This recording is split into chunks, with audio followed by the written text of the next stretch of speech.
Boa tarde, turma!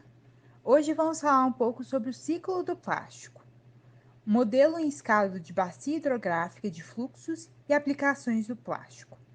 O grupo é composto por Ingrid Souza, Pablo Santos e Sofia Grobel. Resíduos de plásticos no meio ambiente são globais, difundidos em todas as partes do mundo. Possuem características permanentes na biosfera em relação à escala de vidas humanas. A industrialização do plástico em grande escala começou na década de 1950. Porém, pesquisa sobre poluição do plástico foi iniciada somente décadas depois. A maior parte das pesquisas sobre plástico ficaram concentradas sobre os oceanos. Porém, pesquisas mostram que emissões estimadas para o oceano foram maiores que as estimadas de plásticos flutuantes na superfície, o que leva a buscar novos entendimentos sobre o equilíbrio do orçamento de plástico, buscando considerar outros depósitos de carreamento de plástico fora o oceano, como também coluna de água e o litoral em si. No entanto, poucos estudos consideram sumidouros de plásticos a montantes dos oceanos. Consideram os ecossistemas terrestres e de água doce geralmente apenas como condutos de plásticos para o oceano e são amplamente negligenciados como outros sumidouros. Compreender o armazenamento permanente de lixo plástico nos ecossistemas do interior são um principal ponto crítico para a compreensão do orçamento de plástico de modo geral. Esse problema de orçamento de plástico, que considera os rios somente como canos de descarga de lixo nos oceanos, também ocorre com outros ciclos. Um exemplo disso é o ciclo do nitrogênio. O exemplo do nitrogênio baseia-se da seguinte forma: as águas dos interiores são fonte de nitrogênio para os oceanos, e o carregamento de nitrogênio para os rios contribui para a anóxia em estuários em todo o mundo. No entanto, a retenção e perda de nitrogênio a montante, ou seja, em solos, riachos e pântanos, também é um componente importante dos orçamentos globais de nitrogênio. Assim, os rios não são simplesmente canos que transportam materiais terrestres para os oceanos, mas são ecossistemas físicos, químicos e biológicos reativos por si próprios.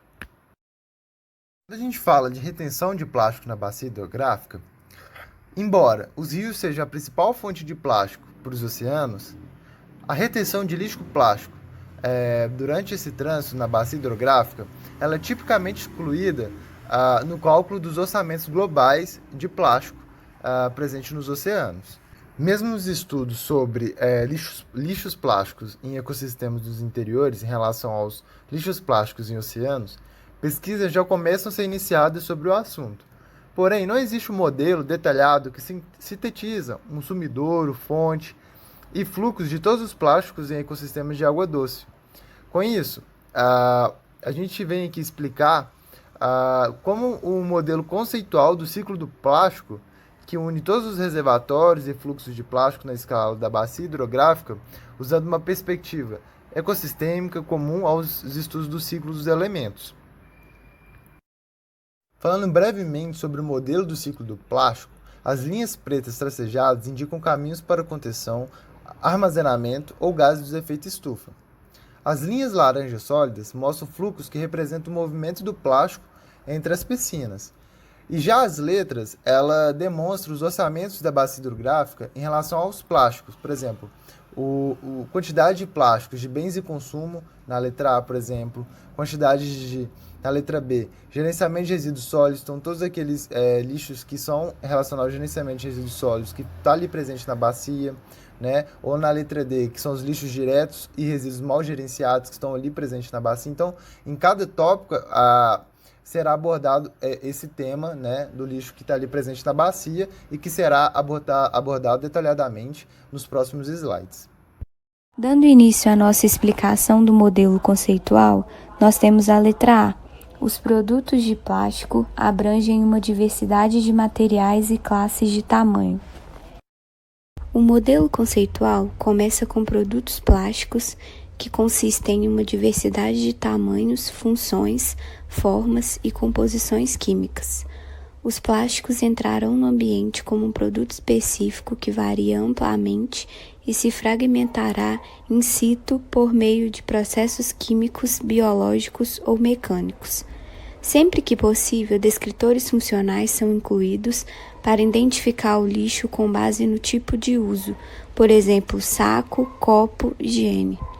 No entanto, pedaços de plástico quebrados podem confundir a identificação funcional e são comuns entre itens menores, o que se torna um problema.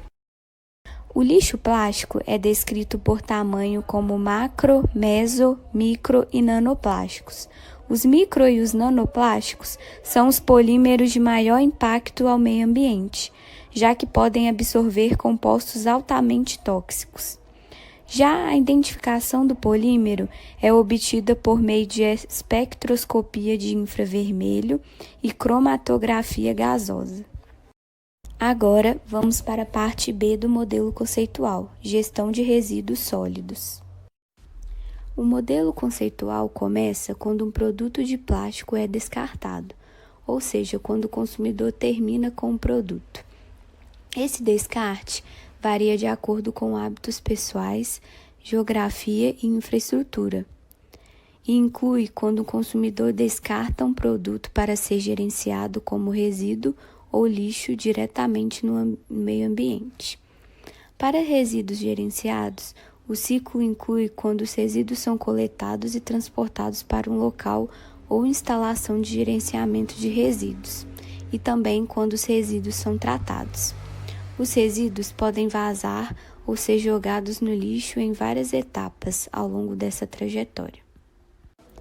Os destinos iniciais dos resíduos plásticos são a reutilização, reciclagem, incineração, aterro e meio ambiente. Os melhores cenários são a reutilização ou a reciclagem, que mantém o plástico em um circuito. Referente à incineração, aproximadamente 12% dos plásticos são incinerados e, em alguns casos, o calor da incineração é recapturado como energia. No entanto, a incineração pode gerar fragmentos de plásticos menores que vazam para a atmosfera, solos ou águas residuais. Apesar do vazamento ser mínimo em um aterro projetado, isso varia, pois onde os aterros não são bem mantidos, os produtos podem ser lançados na atmosfera ou perdidos por meio da erosão. Finalmente, em locais sem programas de gestão de resíduos sólidos ou onde existem programas, mas não são usados por todos os cidadãos, o descarte de plástico implica em jogar o lixo para o meio ambiente. Continuando a explicação do modelo conceitual, vamos para a letra C, gestão de águas residuais. O lixo da rua entra nos esgotos e nas estações de tratamento de águas residuais através de sistemas de esgoto combinados. Isso se inicia com o descarte de produtos plásticos nas águas. Com isso, o lixo direto de plástico, águas residuais não tratadas, campos de drenagem séptica e eventos combinados de transbordamento de esgoto são os caminhos diretos para os plásticos entrarem nos ecossistemas aquáticos. Os plásticos podem ser capturados durante o tratamento de águas residuais. Macroplásticos maiores podem ser capturados em telas e depositados em aterros, enquanto plásticos menores passarão por telas e se moverão para as áreas de tratamento primário, onde cerca de 99% afunda como componente de lodo. O plástico na lama é removido e depositado em aterro ou incorporado em biossólidos, derivados da lama e usados como fertilizante. Quando aplicado à terra, os microplásticos em biossólidos podem reentrar em ambientes aquáticos durante a irrigação ou a precipitação. Finalmente, os plásticos em águas residuais podem ser removidos em tratamento terciário, por exemplo, filtros de areia, ou lançados em ambientes aquáticos. Agora vamos falar sobre o modelo conceitual do lixo direto, que é representado pela letra D. A gente fala sobre a disponibilidade de infraestrutura de gestão de resíduos sólidos e águas residuais, ela varia em todo o mundo, com implicações importantes para o lixo do plástico em bacias hidrográficas, o que varia de acordo com o gradiente do desenvolvimento econômico, por exemplo, de cada país ou cada região. Como os governos municipais, que normalmente financiam programas de gestão de resíduos, né, as populações rurais ou cidades que têm um menor desenvolvimento geralmente carecem de coleta de resíduos sólidos ou também carecem de infraestrutura de águas residuais. Então é bastante comum a gente observar nessas áreas lixões, né, incineração, né, de plástico, ou entre outros, e latrinas informais, né, que são meios comuns, né, presentes nessa sociedade. E também a eliminação de resíduos sólidos e águas residuais em locais inapropriados, né? O que pode afetar, né, diretamente ali, a qualidade daquele ambiente, né, daquela região ou daquela cidade.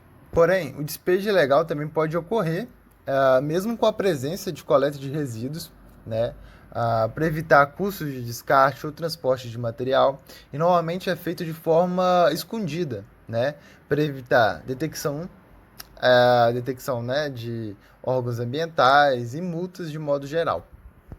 Bom, agora a gente vai falar um pouco sobre a parte do modelo conceitual que é listada pela letra E, né? Plástico dentro de uma bacia hidrográfica, retenção, transformação e armazenamento. Em relação à retenção, esses resíduos eles podem ser transportados a favor do vento ou a jusante, ou são temporariamente retidos, né, durante esse caminho. Além disso, o acúmulo de lixo plástico em ecossistemas de água doce são comuns e densos, mostrando que alguma parte de resíduos plásticos é retida naquela passagem. Além disso, o plástico retido tem vários destinos possíveis, incluindo a fragmentação, mineralização, interações com as teias alimentares, coleta e armazenamento. Quando a gente fala sobre a transformação, né, a gente tem que citar os processos abióticos e bióticos, né, que fragmentam plásticos ou mineralizam polímeros em gases de carbono simples, né, como, por exemplo, metano, dióxido de carbono. A degradação biológica de polímeros plásticos é lenta, mas ela pode ser acelerada por processos abióticos ou processos bióticos acoplados, né? A degradação biológica ela é afetada por fatores ambientais, como condições redox, disponibilidade de nutrientes e a temperatura. No geral, a fragmentação e a mineralização do plástico são mais rápidas em locais bem iluminados e mais lentas após o soterramento, né? O lixo plástico é colonizado por micróbios e ingerido por organismos em todos os níveis tróficos, né? Ou usado também como habitat, né? Dentro daquela espécie, daquele animal que utiliza aquele lixo. Já sobre o armazenamento, né, parte do lixo plástico retido em uma bacia hidrográfica, ele pode ser coletado e transferido para sistemas de reciclagem ou gerenciamento de resíduos sólidos, né? Além disso, o lixo plástico enterrado pode se tornar uma característica de longo prazo ou permanente do ecossistema. E essa característica é uma marca que a era do antropoceno vai deixar, né, para as futuras gerações. A próxima parte do modelo conceitual é representada pela letra F, que representa a extração de água doce como vetor para transporte de plástico. É de grande importância entender que os plásticos em água doce podem ser removidos quando essa é extraída para ser transformada em potável, para ser usada na irrigação ou para ser usada na aquicultura ou em outros setores industriais. O lixo plástico associado pode ser redistribuído para várias utilidades. Um exemplo disso seria quando a água doce é extraída para a água potável. Os microplásticos estarão sujeitos a processos de tratamento de água potável semelhantes ao gerenciamento de águas residuais. Quando os microplásticos na água potável tratada entram na distribuição, eles podem entrar novamente no sistema de gerenciamento de águas residuais, por exemplo, pelos ralos, máquinas de lavar, quando são usados. A última parte do modelo conceitual é representada pela letra G, ou seja, as interações atmosfera, terra e água. Para essa, deve-se entender que as vias para os plásticos circularem na atmosfera são importantes, mas pouco estudadas. Um caminho é a eliminação de resíduos por meio da incineração conduzida por cidadãos. Os produtos dessa combustão incluem cinzas e gases que contêm pequenas partículas de plástico. A deposição atmosférica do microplástico ocorre em locais remotos, sugerindo transporte de longa distância. Mais pesquisas sobre o transporte de plástico pelas vias atmosféricas são necessárias com urgência, principalmente para poder avaliar seu efeito nas bacias hidrográficas. A poluição por plástico tem sido estudada há décadas, mas a pesquisa com lixo plástico fora do ambiente marinho, em ecossistemas terrestres e de água doce, é um avanço recente. Para compreender totalmente o orçamento global de plástico, devemos quantificar e caracterizar os plásticos na escala de bacias hidrográficas, levando em consideração um ciclo de plástico holístico. No momento, os melhores dados disponíveis são medições de plásticos em resíduos sólidos e águas residuais. Como tal, muito trabalho precisa ser feito para gerar dados que se apliquem a todos os casos propostos no modelo conceitual. Para obter informações sobre por onde começar, existem várias revisões detalhadas sobre a poluição de microplásticos em ecossistemas terrestres e de água doce que sintetizam os dados disponíveis. Embora complexo, o modelo conceitual proposto nesse trabalho pode ser simplificado para diferentes regiões, incluindo o Rio Tijuana e o Rio Chicago. Para a aplicação do modelo conceitual do Rio Tijuana, era necessário primeiro entender seu contexto.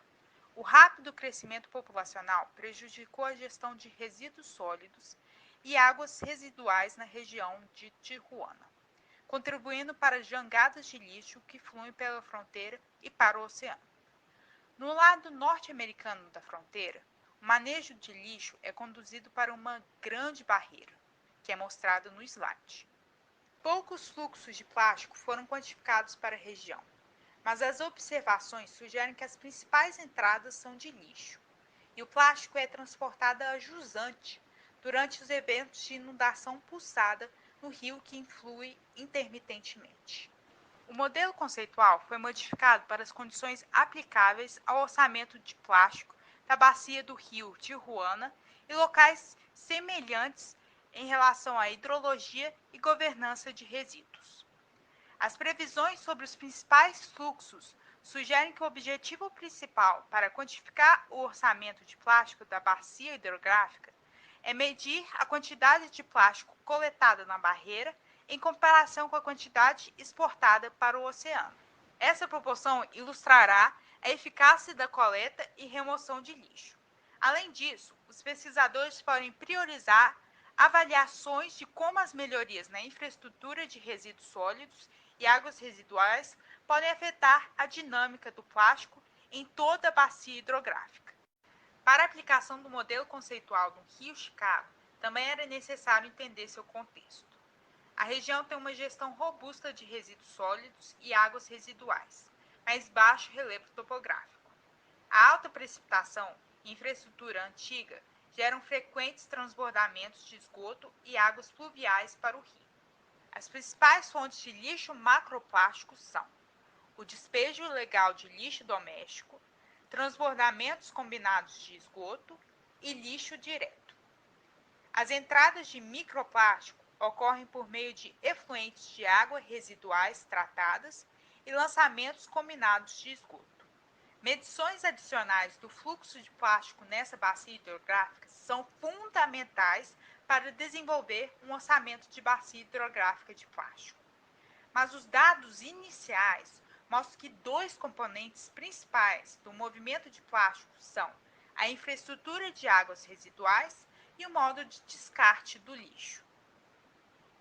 A poluição do plástico é em âmbito global, o que é bastante assustador, mas foi responsável por estimular as comunidades em todo o mundo a acharem soluções criativas. Por exemplo, na bacia hidrográfica do rio Tijuana, agências governamentais e organizações não governamentais de ambos os lados da fronteira, os Estados Unidos e México, estão trabalhando para melhorar as políticas públicas, a educação e o financiamento da infraestrutura para prevenir o lixo.